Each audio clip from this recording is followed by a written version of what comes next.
Hello everyone. Today we are going to start the third chapter of mathematics, that is understanding coordinators. In this chapter you will learn about polygons and their properties, coordinators and their types, important characteristics of parallelogram, rectangle, square and rhombus. So first is what is a polygon. A simple closed curve made up of only line segment is called a polygon. For example, triangle, quadrilateral, pentagon, these are all polygons. Now next is types of polygons. So there are basically two types of polygon. One is concave polygon and other is convex polygon. So convex, what is concave polygon? A polygon in which at least one angle is more than 180 degree, means one of the interior angle will be a reflex angle.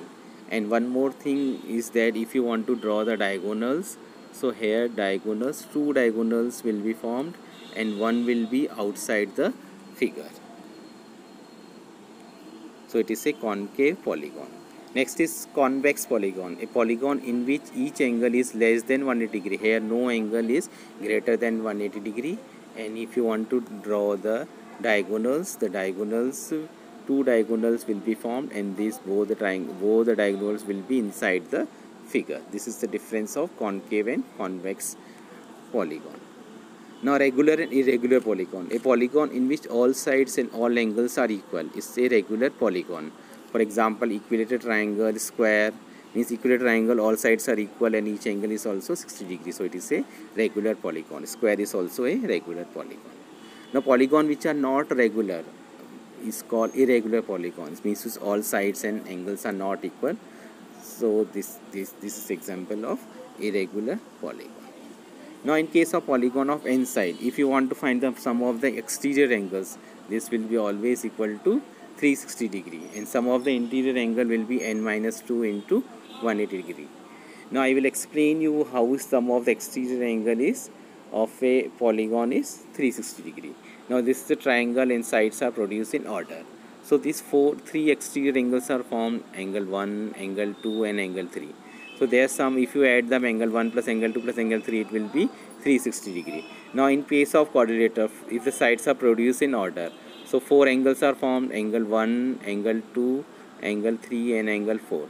If you add them, their sum will be 360 degrees. So we come to the conclusion, in a polygon, if the sides are produced in order, the sum of the exterior angle formed will be always 360 degree. Now next is about the interior angles of a polygon. So you know that sum of the angles of all angles of a triangle is 180 degree.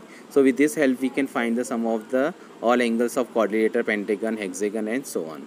So first is quadrilateral. The quadrilateral is having four sides, and number of triangles formed from one vertex will be 2, 1 and 2. So 2 into 180, it will be 360 degree. Now again in case of pentagon, triangles formed from one vertex will be 1, 2 and 3. So 3 into 180 is equal to 540 degree. In case of hexagon, number of sides are 6 and triangles formed from one vertex will be 1, 2, 3 and 4. 4 into 180 degree.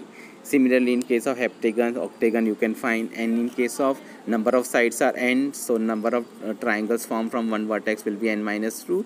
So n minus 2 into 180 degree. As you observe that number of triangles formed will be 2 less than the number of sides of a polygon. Now next is for regular hexagon of n side. If you want to find the exterior angle, it will be equal to 360 upon n degree. As you know, the sum of the exterior angle is always 360 degree, and in regular angles each angle is equal, so it will be 360 upon n. And in case of each interior angle, it will be 180 minus exterior angle, or you can find out as n minus 2 into 180. Thank you, and observe this video.